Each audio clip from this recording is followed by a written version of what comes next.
Mr. Speaker, I move that the supplemental calendar be passed by until reconvened session on April 17th. Delegate from Alexander, Delegate Harry moves that the supplemental calendar be passed by until April 17th at the reconvened session. All those in favor say aye. Aye. All those opposed, no. The motion is agreed.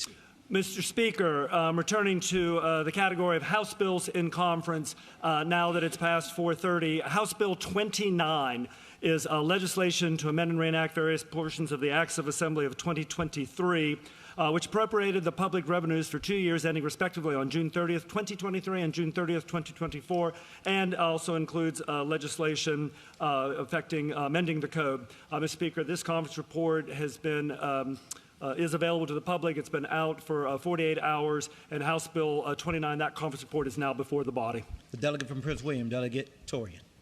Thank you, Mr. Speaker. Mr. Speaker, speaking to HB29. The delegate has the floor. Thank you, Mr. Speaker. Mr. Speaker, first of all, I would like to thank the House conferees, Senator Lucas and the Senate conferees, and the House and Senate staffs for their hard work and dedication to this whole process. And with that, Mr. Speaker, I move that the conference committee report for HB29 be adopted. Shall the conference report be agreed to?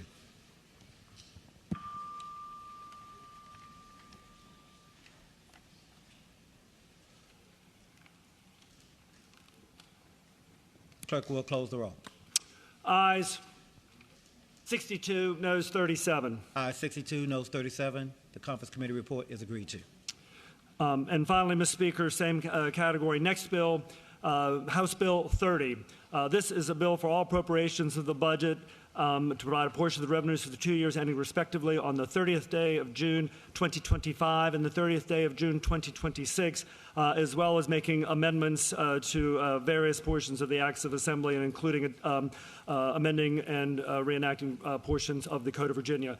The conference report for House Bill 30, the 2-year biennial budget, is available to the members. It's been out there for the public for more than 2 days and is now before the body. Delegate from Prince William, Delegate Torian. Thank you, Mr. Speaker. Mr. Speaker, I rise to speak to HB30. Delegate has the floor. Today we come to consider, Mr. Speaker, on time, the conference report on House Bill 30. At the beginning of the session, I set core priorities for this year's new budget. It is my pleasure to inform you that the conference report fully addresses all of the House priorities while maintaining fiscal responsibility.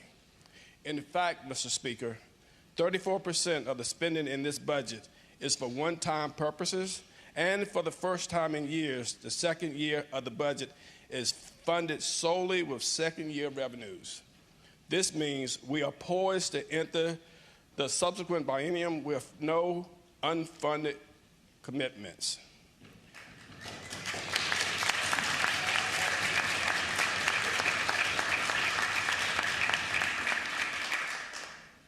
Mr. Speaker, as discussions continue to be made as to how to modernize our outdated K-12 formula, we prioritize the critical first steps to reforming how we fund K-12 education and have provided a full $2.5 billion in additional funding over the current year base. To this end, our K-12 budget improves teacher pay, uses evidence-based methods to distribute funding for at-risk students and English language learners, and maintain our commitment to holding localities harmless from the elimination of the grocery tax.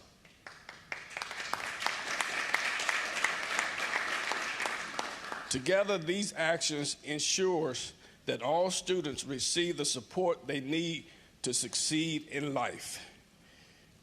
In the area of higher education, a sector largely ignored in the introduced budget, today's package builds on the House's continued commitment to prioritizing affordable access and degree production.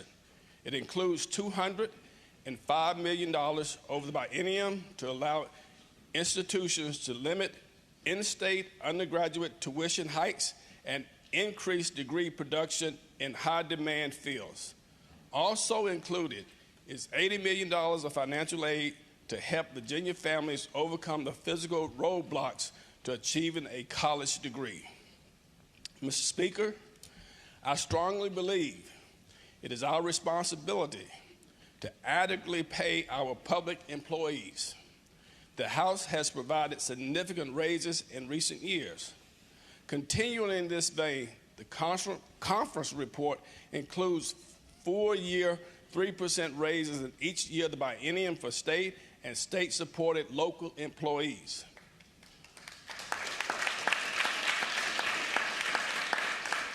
Only by providing ongoing raises instead of one-time bonuses can we maintain a strong and vibrant workforce.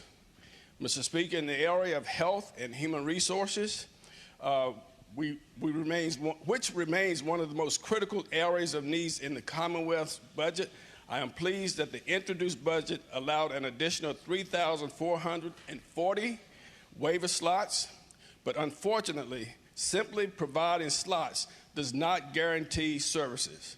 The conference report will retain those slots and also increase rates of pay for waiver services to ensure there's not just an available slot, but services for those in need. The conference report also includes more than $473 million for mental health and substance abuse services to ensure individuals have community supports to prevent hospitalizations and effectively transition them into the community.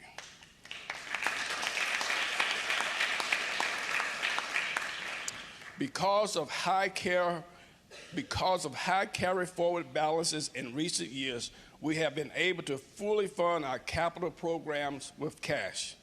While we do not have the same level of flexibility this year, it is imperative to address deferred maintenance and prior projects commitments to avoid higher price caused by delays in projects that are already to be moved on.